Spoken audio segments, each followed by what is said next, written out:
ГСП онлайн. Городские новости сейчас.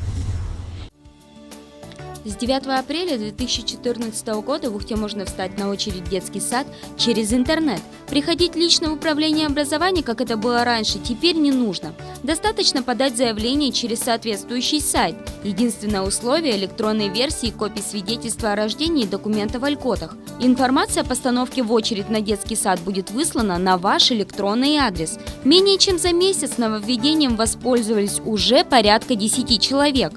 Подать заявление в сети интернет.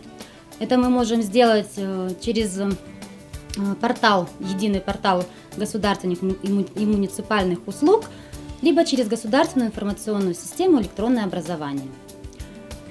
Заявитель, который регистрируется в данной системе, получает свой индивидуальный регистрационный номер, про который он может проследить свою очередность. Проект работает в Ухте уже год, однако до сих пор в тестовой версии. И все равно приходилось идти на прием лично. С запуском услуги в работу необходимость в этом отпала. Электронные заявления и заявления на личном приеме равнозначны. В очереди преимуществ нет. Всего на конец декабря 2013 года в Ухте на место в детском саду рассчитывают более 2500 человек.